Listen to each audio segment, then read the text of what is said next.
welcome to News Round. I am Will Ivan. The recap of stories that made headlines during the week. Defense Headquarters announces plans to collaborate with security agencies to trace and curb use of drones by terrorists. Nigeria's armed forces commend Nigeria-British cooperation on global security and pledge to strengthen bilateral ties. And Senate plans executive briefing on Christmas Day 2025 U.S. airstrikes on terrorist targets in Sokoto State. Plus, Ukraine receives 1,000 bodies in a prisoner swap with Russia.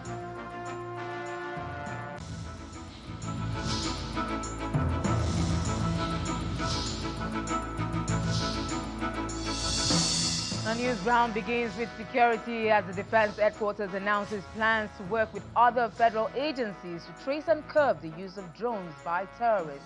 Addressing a news conference in Abuja, the Director of Defense Media Operations, Major General Michael Onoja, says in recent months, terrorists operating in the northeast have increasingly deployed sophisticated drones in attacks on civilians and security personnel, escalating concerns over the evolving tactics of the insurgents.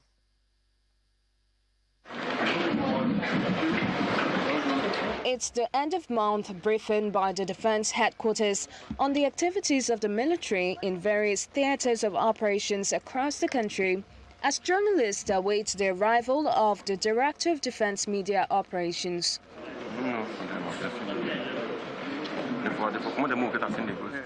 His arrival signals the commencement of the briefing as he reels out statistics of successes recorded within the month across the country. Ground forces, in conjunction with the air component and hybrid forces, as well as local security groups, conducted aggressive operations across the theater. During these operations, troops neutralized several terrorists and arrested their informants and logistics suppliers. They also recovered weapons and dismantled terrorist networks. Their efforts paved way for the safe resettlement of displaced persons.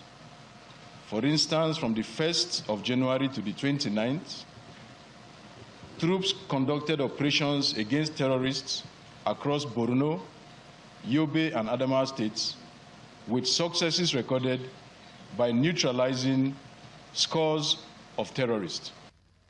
Beyond the successes so far recorded, the increasing use of advanced drone technology by terrorist groups and how the weapons are sourced is causing concerns, but the military vows to curb its use.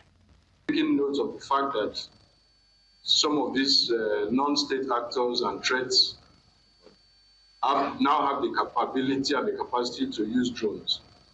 I also want you to know and to tell the public that we have reached an advanced stage in taking measures in conjunction with other federal government agencies, as you asked, to trace where these drones are coming from. We are doing everything within our capacity to ensure that we bring insecurity to a close. But in doing that, we also need support from the civilian populace. As the fight against insurgency continues, the military is reiterating its unwavering determination to sustain ongoing operations across all theaters, assuring citizens of continued professionalism, interagency cooperation, and resolve to restore peace and stability nationwide. In the meantime, Nigeria's armed forces is applauding the shared commitment between Nigeria and Britain to contemporary global security challenges as it pledges to strengthen the partnership between both countries. Speaking in Abuja at the Human Security and Gender Advisors course, the Chief of Defense Standards and Evaluation at the Defense Headquarters, Major General Ibrahim Lassa, says strengthening the professional capacity of the armed forces of Nigeria in the area of civil-military relations is key to the fight against insecurity. It's a gathering of officers of the armed forces of Nigeria, their British counterparts, and the police as they converged on the Nigerian Army Resource Center for a 2-week human security and advisors course. The Chief of Defense, Civil Military Relations, set a tone for the event as he highlights the essence of the course. This course represents another milestone in the long-standing defense cooperation between Nigeria and the United Kingdom. We value the continued collaboration, which has contributed significantly to the capacity development within our armed forces of Nigeria and other security agencies. Such partnerships remain vital in ensuring that personnel are equipped to operate effectively in today's complex security environment. The security situation confronting Nigeria is described as complex, fluid, and multidimensional. But the military believes a strengthened partnership with relevant stakeholders is critical to winning the battle. The Armed Forces of Nigeria therefore acknowledges that operational effectiveness is closely linked to the trust and confidence of the civilian population, and that human security considerations are central to mission success. This course aligns directly with my strategic philosophy, which is, I quote, to consolidate the capabilities of the Armed Forces of Nigeria through enhanced jointness for a reinforced operational posture, supported by improved welfare efforts and sound administration aimed at ensuring the Armed Forces maintain its core military fundamentals of guaranteeing Nigeria's sovereignty and prosperity under a whole-of-government approach. As the critical details of combating asymmetric warfare is held behind closed doors, participants are expected to imbibe new skills in human security that will aid the fight against transnational security threats between Nigeria and Britain. Now, the Senate has disclosed plans to hold an executive briefing over the December 25 United States airstrikes on terrorist targets in Sokoto State. And this follows concerns raised by Senator Abdul Ningi on the alleged exclusion of the National Assembly from discussions preceding the operation. Raising the issue under Order 42 during plenary, Senator Ningi, an opposition lawmaker representing Bauchi Central, argued that the airstrikes amounted to an infringement on Nigeria's territorial integrity and should have involved legislative oversight. 1432. On the second day of plenary, the President of the Senate presides over a session that began with some concerns. Whenever a matter of privileges Senator Abdul Ningi raised an alarm over the permission granted by the Nigerian executive for the United States airstrikes carried out on December 25, 2025 in Sokoto State, in coordination with Nigerian authorities, without the approval or involvement of the National Assembly. Even the President himself cannot and shall not, under this Constitution, ask a foreign power from any part of the country to hit into Nigeria. What the President can do is to ask those military to come into Nigeria and align with their local forces and give them the right to take a hit. Mr. President, if you allow this matter, the executive refused to talk about it. All they say that they were told. The executive must at all times brief the leadership of the National Assembly. As rapacious as Trump is, he always imbibes the leadership of his assembly before and after the act. You are very right. Your point of order is noted, and I want to assure you that just like you read on the pages of newspapers that the attack, I'm sure you are referring to what happened in Sokoto, happened with the concurrence and the collaboration of the Nigerian security services. We have also been so brief, but we need to brief you in closed session. We need to brief you in closed session. Security is not something that we speak in the market. The upper chamber also considered the report on the Electoral Act 2022 Repeal and Enactment Bill 2026. Members should be allowed to go home with this bill. We will also hold a brief closed-door session for us to debate critical clauses of this bill. The motion is summarily backed by the Senate President. This is a very important bill, considering the fact that we are about to go into elections.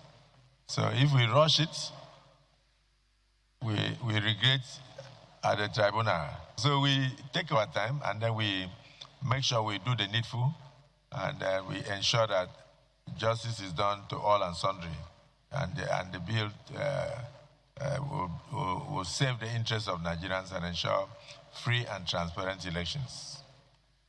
Meanwhile, the Senate President announced that each senator will be issued a certified true copy of the Tax Reform Act as signed by the President to clear any doubts. The Senate President said the gazetted copies were distributed by the clerk and should not be shared with non-members to avoid confusion. From the National Assembly, Gloria Omezuke, Channels Television News.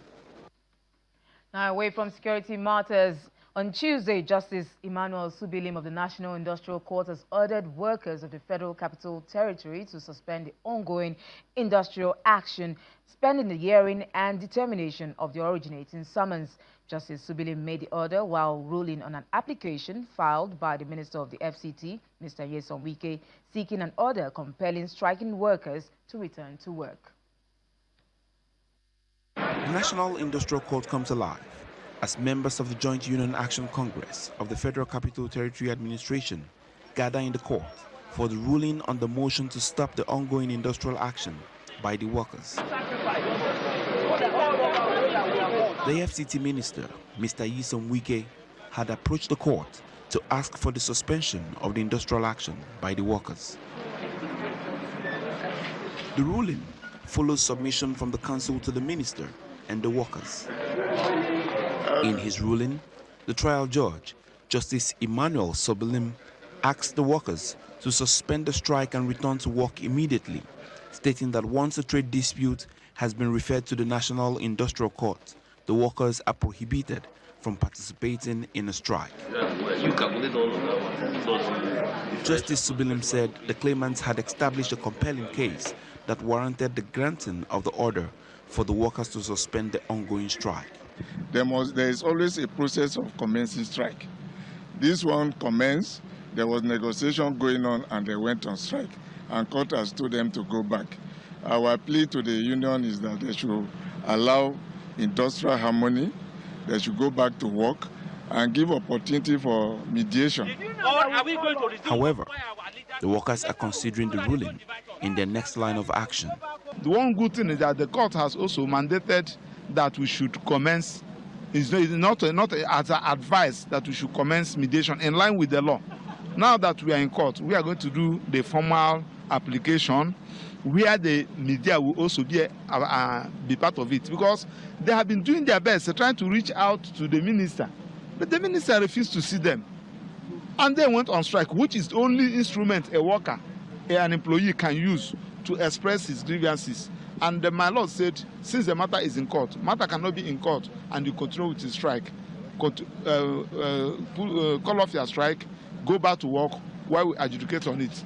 We are law-abiding citizens, and because they have said return to work, we are returning to work, pending our next appearance in court. As of this morning, they've done a little bit of part because they forwarded to me. They have done a little bit of part of our payment, which is huge amount of money. So they have started. So maybe when we go for the reconciliation, we'll hear what they have to say. And yeah.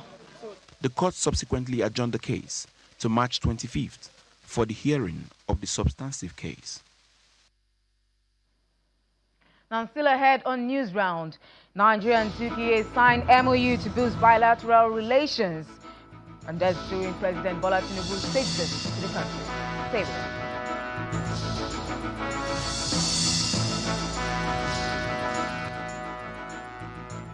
Welcome back. Now, politics took center stage on Thursday in Rivers State when the Rivers Women Unite for Sim Group called for calm and peace amid the tense political climate in the state. They made this known during their prayer walk in Port Harcourt, the Rivers State capital. Speaking on behalf of the group, a former Commissioner for Environment, Professor Roselyn Konya, urged residents to emulate the calmness demonstrated by Governor Similaye Fubara.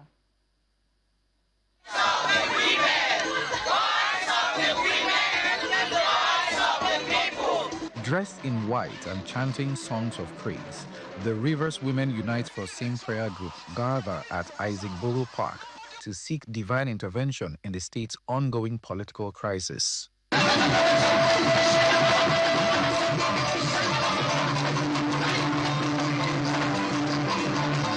Divine intervention.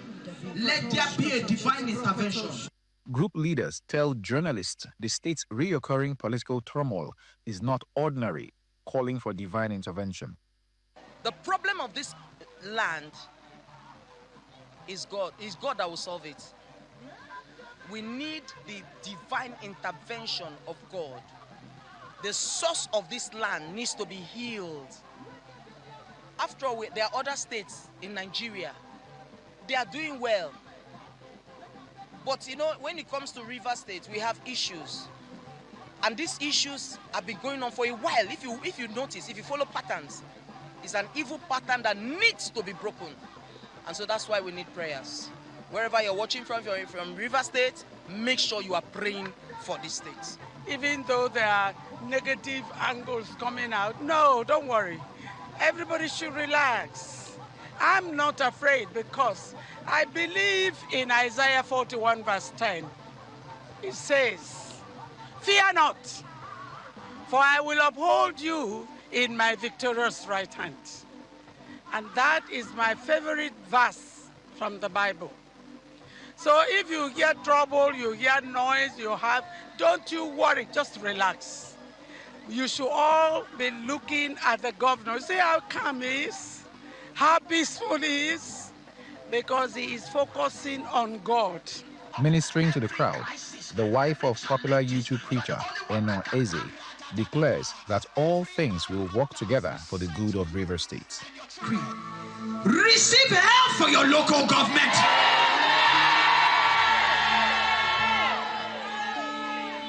I announce over your life and over River State, it is a new season. Powers of darkness that want to swallow light, we command, let it be swallowed by light. One more time as your amen will turn thy decree. Your help has come. This gathering signals that the Rivers Women Unite for Same group has firmly aligned itself with Governor Fubara amidst the escalating face-off with the State House of Assembly. Charles Okurum, Channels Television News. Now let's go outside our shores where Nigeria and Turkey have signed several memoranda of understanding and bilateral agreements in the country's capital, Ankara. And this was part of the activities marking President Bola Tinubu's state visit to the country.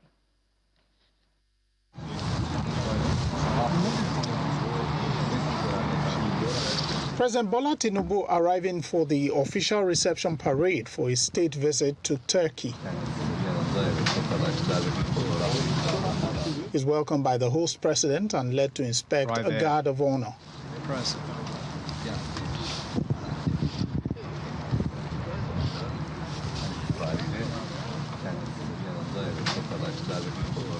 The two presidents then make their way into the presidential complex for bilateral talks.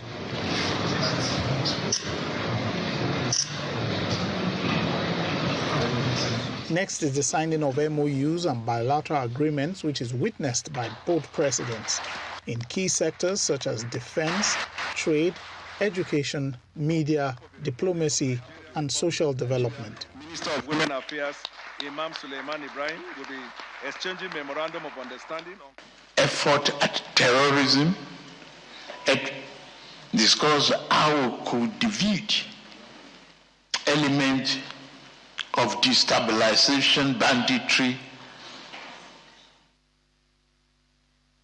and horror.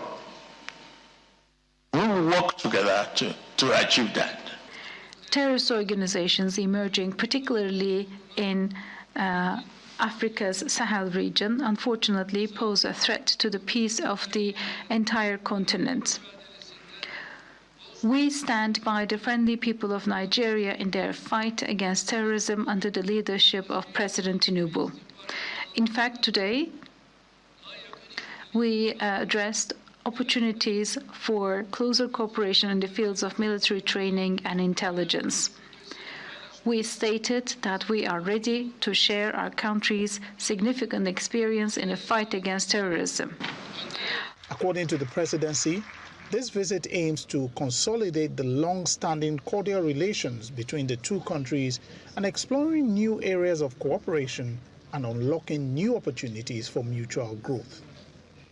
Lanre Lasese, Channels Television News. Now, unveiling the highly anticipated top trends of 2026 by leading media agency Media Reach OMD. The agency says the marketing and communications landscape is set for a seismic shift. Now, in its 5th year, Top Trends addresses the urgent need for Nigeria's businesses to transition from responding to trends to actively driving industry change through human-centric data. The unveiling of the top trends of 2026 in Lagos brought together business executives, brand strategists, marketers, the media and many others to explore the forces that will shape growth for businesses and consumers this year. A leading media planning and buying agency, Media Reach OMD, in partnership with Lagos Business School, Geopol, the National Institute of Marketing of Nigeria and other sponsors collaborated to hold this hybrid forum, which explored the theme Top Trends 2026, Insights-Driven Decisions to Disrupt the Marketing Industry. There was a time we were all about data, talking about big data, the importance of having data to be able to drive your decision making. But actually, more and more, we're seeing that the differentiation is not going to come just from data. It will come from sharper insights. Insights that can really drive our decision making. If you don't really understand your consumer and you're shooting, in quotes, your messaging across board, there's no way you can deliver impact. But if you use data, insight, and every other technology available today, which is cleaner, better, and even more engaging to understand your consumer, you're able to take actionable decisions for you to deliver the kind of results you want to deliver.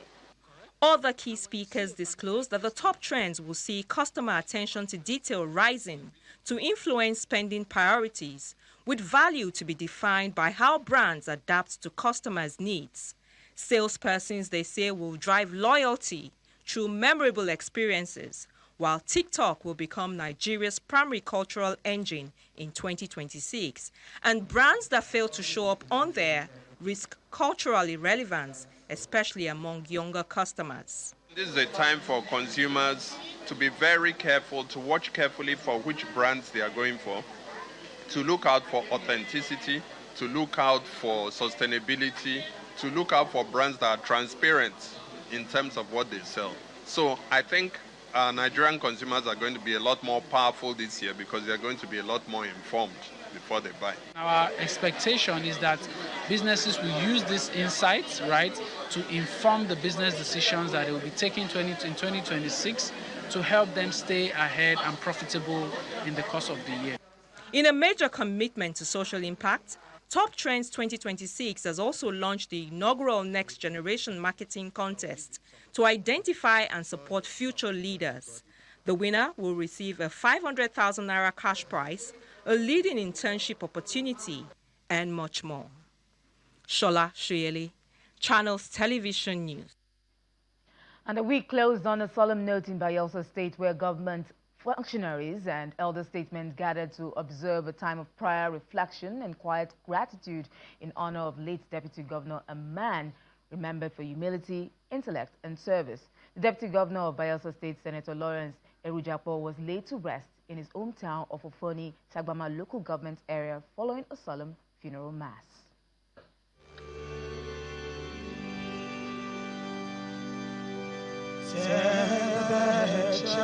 It's a solemn ceremony marking the end of the political journey of the Deputy Governor of Bayelsa State, Senator Lawrence Erujapo, who passed on over a month ago.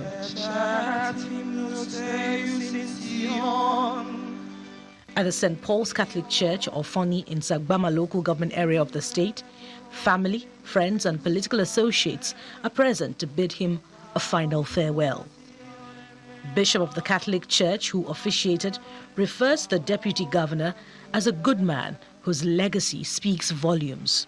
I am calling on politicians to imitate exactly what this man has left behind.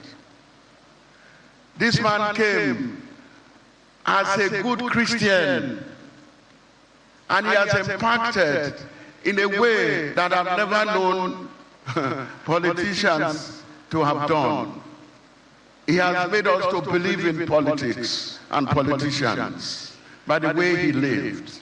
Ex-President Goodluck Jonathan and his wife, Governor of Bayelsa State, Senator Doye Diri, Oyo State Governor Engineer Seyi Makinde, and some former governors also graced the funeral ceremony.